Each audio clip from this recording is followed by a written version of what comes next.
Hi, I'm Bob Lederer, and I'd like to welcome you to Pharma Research Video Report, where pharmaceutical, healthcare, biotech, and medical device market researchers come for news, insights, and commentary about their field.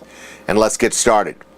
vitaTrackr is a health data marketplace that facilitates the movement of health data from its point of origin to qualified destinations that value these information.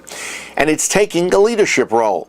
vitaTrackr has invited health-focused companies including health providers, payers, health management, pharmaceutical and medical device companies, in addition to representatives of other health data sectors, to come together and begin to lay the foundation for a data-enabled healthcare system. CEO Brian Baum pointed out that moving health data is of great benefit to many organizations and stakeholders, but right now, no organization has responsibility for it because the data is considered so much of a competitive advantage that there's really very little incentive to share the information. He unfavorably compared this situation with the financial services area where Visa and others rule the information roost, and also mentioned retail where Amazon and eBay hold sway. The lack of health data sharing makes this industry less efficient and more costly, and Baum is anticipating 20 companies at the start will participate in his initiative.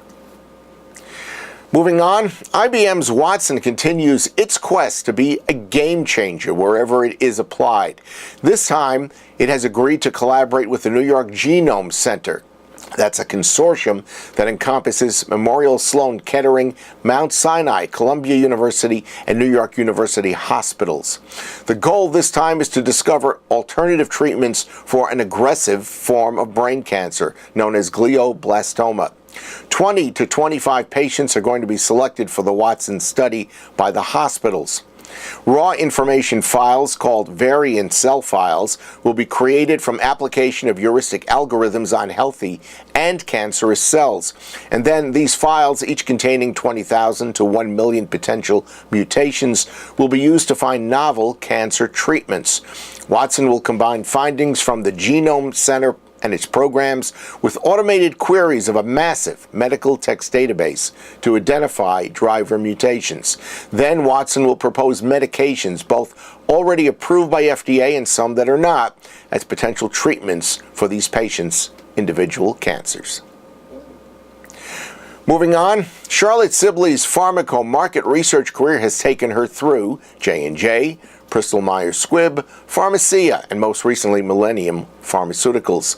She's still an important consultant in the field, and over the course of her highly decorated career, Charlotte has been an outspoken proponent of the research function, but also a fair and honest observer willing to lay out criticism when it's in order. She spent a few minutes with us discussing the potential provided by big data and its unfortunate pharmaco underemphasis, at least so far. Everyone's talking about it.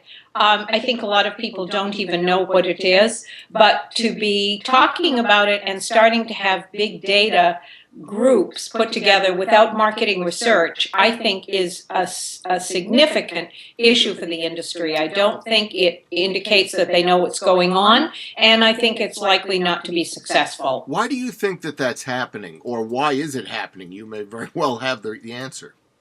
I think it's happening because marketing research and analytics have traditionally not had a seat at the table in the C-suite. They haven't had an advocate at that level. Typically, no one in the C-suite has come from that function. I think they're used to making data-driven decisions based on financial data, clinical trial data, but commercial data, analytical data are something new. And I think it's part of the mentality of the value of these data, but I also think there's a responsibility for marketing research analytics to make sure that they have the leadership to be able to make sure that these insights are heard and acted on. And so this is something you're seeing across many different pharmaceutical companies. Yes, I think it's typical that most companies now are talking about big data. We're late. Having spoken at conferences the last few years, the financial industry, the consumer products industry, they're really mining these data. Amazon is the perfect example. We're very late to this, and I think it's because we have traditionally not focused on the power of these kinds of information and insights, and because marketing research, again, has not been has not had a voice and advocate at the C-suite. How much of the blame is on the management side of these companies, and how much could you place on the research department?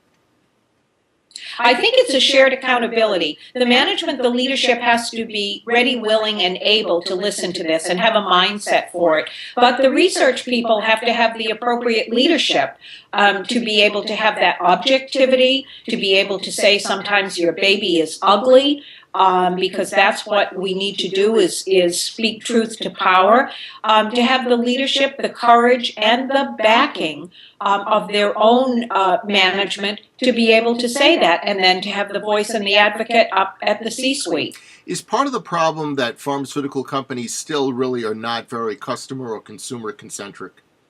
Yes, absolutely. That's still part of the problem. Everyone's talking about patient centricity, but I don't think that there's still a good handle on what that means. When A.J. Lafley came back to take the helm at Procter & Gamble, he said we're going to be customer centric, and the first thing he did was put marketing research right in the center of that circle, because they are the ones who know the most about customers and markets. I think one of the issues has been that marketing research may not know as much about the products as marketing or as sales, and this has been the last 20, 30 years very sales and then marketing driven, but certainly understanding the customer. And I don't think that we have had the platform to leverage that enough, and I don't think that in some cases we've had the leadership of the function to leverage that enough. Okay. Charlotte, I want to thank you for your time, and I want to invite you right now to come back and give us perhaps some prescriptions on how we get management and how we get